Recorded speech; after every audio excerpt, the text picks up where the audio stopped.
Bonjour les amis et bienvenue dans une nouvelle vidéo. Alors aujourd'hui j'ai voulu m'intéresser à l'image de Laurent Blanc. Évidemment quand vous avez un nouvel entraîneur qui arrive à la tête du club, eh bien on s'intéresse forcément à son passé. Et ce qui est vrai concernant Laurent Blanc, c'est que certains médias véhiculent de lui l'image de quelqu'un qui ne bosse pas, qui est plus intéressé par le golf que par son métier, qui ne valait à Paris, à Bordeaux et en équipe de France que par son adjoint Jean-Louis Gasset. Et parmi ceux qui véhiculent cette image, eh bien évidemment Daniel Riolo. Vous allez voir ce qu'il disait en 2019 sur Laurent Blanc et on continuera la discussion après.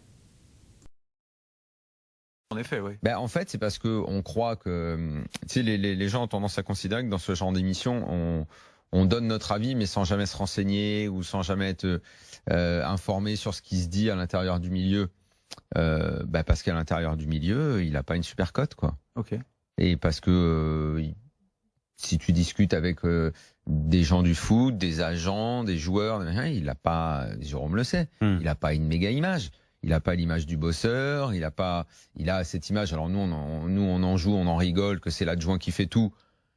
Mais c'est la vérité, on le sait. Même beaucoup de... Donc après qu'ils connaissent le foot, qu'il soit souvent très intéressant quand il parle, quand le peu d'interviews qu'il donne, aucun problème, il connaît le foot, tout ce que tu veux, ça a été un joueur extraordinaire. Hein. Mais en entraîneur, peu de gens sont venus le chercher. Et quand peu de gens viennent te chercher, c'est pas bon signe, quoi. C'est parce qu'à l'intérieur, dans le milieu, on sait qui tu es. Alors évidemment, quand on entend ça, on n'est pas super rassuré, même si quand on connaît bien Daniel Riolo, on sait très bien qu'il n'y a pas grand-chose de vrai et d'intéressant qui sort de sa bouche. Néanmoins, c'est quelqu'un qui est très écouté, et parmi les fans de l'Olympique Lyonnais, forcément, beaucoup boivent les paroles de Riolo et les considèrent évidemment comme des vérités quasi bibliques. Alors bon, évidemment moi je ne connais pas Laurent Blanc, j'ai pas travaillé avec lui, donc je n'ai pas d'avis. Donc je me suis intéressé de savoir ce que disaient les gens qui ont travaillé avec lui. Alors Thiago Motta, qui a été joueur sous Laurent Blanc, lui n'a pas du tout la même vision que Daniel Riolo. Pourtant, Thiago Motta était tous les jours à l'entraînement avec Laurent Blanc, donc c'est un petit peu quelqu'un qui, je pense, a une opinion intéressante sur le sujet. Alors quand on l'interroge sur Laurent Blanc, Thiago Motta dit « Il a été un entraîneur très important dans ma carrière, il m'a beaucoup marqué. Dès qu'il est arrivé au PSG, j'étais toujours à l'aise sur le terrain. » Dans une autre interview, interrogé sur les différents entraîneurs qu'il a connus, puisque lui-même est devenu entraîneur, Thiago Motta, donc on lui a demandé ses inspirations. Donc là, en gros, il dit « Avec Mourinho, on ne faisait pas attention au ballon. Quand on n'avait pas le ballon, on était tranquille, on était tous derrière, on défendait bien. » Ensuite, donc, il nous parle d'Ancelotti qui alternait possession contre attaque. Avec Laurent Blanc, la priorité c'était toujours la possession. Avec Unai Emery, on faisait un peu plus de jeu rapide, mais on savait aussi garder la possession. Ce sont différentes façons de travailler. Moi, en tant que joueur, je faisais toujours attention à pourquoi on jouait d'une façon. Ce n'était pas seulement jouer pour jouer. Ancelotti m'a beaucoup marqué, mais c'est difficile d'être lui. Lui, c'est naturel. Après, dans le jeu, Laurent Blanc m'a beaucoup marqué. Donc vous le voyez, il a quand même eu des entraîneurs de très haut niveau, que ce soit Mourinho, Ancelotti, Unai Emery, mais quand il vient parler de jeu, il parle de Laurent Blanc, et ça faisait bien longtemps qu'il n'était plus lui-même entraîné par Laurent Blanc. Donc vous voyez quelqu'un qui travaillait au quotidien et qui est devenu coach, donc qui est quelqu'un, on va dire, qui a une vraie réflexion sur son métier. Intéressant aussi le point de vue de Jean-Louis Gasset, puisque finalement ce que dit Riolo, c'est que Laurent Blanc ne vaut que par Jean-Louis Gasset, sinon Blanc ne fout rien, c'est son adjoint qui fait tout.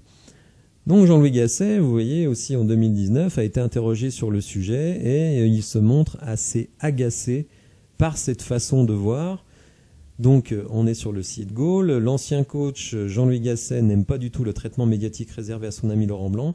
Alors qu'il était pressenti pour prendre en main l'Olympique Lyonnais, Laurent Blanc s'est vu devancé par Rudy Garcia et reste donc loin des terrains de foot. On se demande de fait si on reverra bien un jour le Cévenol dans le costume d'entraîneur. Cela fait 3 ans et son départ du PSG qu'il n'a plus coaché une équipe ou une sélection. Alors, qu'est-ce qui a fait capoter sa venue à Lyon? Selon plusieurs sources concordantes, ce sont les exigences par rapport à la composition de son staff. Et d'autres indiquent que Jean-Michel Aulas s'est ravisé parce que Jean-Louis Gasset, son adjoint de toujours, ne pouvait pas venir. Donc, vous voyez, d'une certaine manière, là, on nous dit que Jean-Michel Aulas avait aussi le même préjugé vis-à-vis de Laurent Blanc par rapport à Jean-Louis Gasset. L'ancien entraîneur de la SSE a justement été interrogé à propos de Laurent Blanc dans une interview à l'Équipe. S'il n'a rien dit sur les contacts avec le club donc de Lyon, il a fait part de son mécontentement par rapport aux critiques qui touchent son ami. Comme il est inattaquable sur sa carrière de joueur, donc Laurent Blanc, on l'attaque sur autre chose. Il joue au golf comme le font des chirurgiens pour évacuer le stress inhérent à leur profession, et on le montre aussitôt avec une casquette de golfeur en les traitant de fainéants. S'arrêter à ça, c'est ignoble. On manque de respect à ce grand monsieur qu'est Laurent Blanc, a-t-il déclaré. Gasset n'aime pas la manière dont Blanc est décrit, et pour faire taire les mauvaises langues, il a tenu à mettre en avant le rôle important qu'a l'ex-coach du PSG lorsqu'il s'occupe d'une équipe. Quand un spectateur vient assister à un entraînement, il a l'impression que Laurent ne fait rien, qu'il est distant. En réalité, il prend du recul sur le jeu pour se faire une idée bien précise. S'il m'a choisi en 2007, c'est parce qu'on se connaît depuis 35 ans. Je sais le football qu'il aime. Une fois qu'il a défini la ligne directrice, je lui montre ce qu'il veut voir lors des séances. Comme Ghislain Printemps le faisait à Saint-Étienne quand j'étais numéro 1 et lui numéro 2. À la fin, c'est Laurent qui travaille et décide de tout. C'est lui le patron, il a adopté un mode de fonctionnement à l'anglaise. Quand ce sont les autres, c'est bien. Quand c'est lui, c'est un fainéant, c'est insupportable. Tout ce qu'on dit sur lui. Donc vous le voyez, en gros, ce que nous dit Jean-Louis Gasset, d'ailleurs ça a été confirmé hier dans l'Équipe du soir par un agent de joueur, qui dit que Arsène Wenger fonctionnait exactement comme Laurent Blanc, c'est-à-dire qu'il donnait les lignes directrices des séances d'entraînement et du jeu voulu, et qu'ensuite c'était les adjoints qui étaient chargés, eh bien tout simplement de mettre en œuvre les séances d'entraînement, etc., etc. Donc, qui croire d'un côté Daniel Riolo qui prend des cibles parmi le monde du football et les attaque systématiquement, ou des gens qui ont travaillé avec Laurent Blanc, que ce soit le joueur Thiago Motta devenu entraîneur ou Jean-Louis Gasset qui était lui-même l'adjoint, qui explique la manière de fonctionner de Laurent Blanc, mais qui précise bien que c'est Laurent Blanc qui fixe les grandes lignes des entraînements. Alors chacun se fera son opinion. Moi, j'ai plutôt, évidemment, vous l'avez compris, je fais confiance à Thiago Motta et à Jean-Louis Gasset.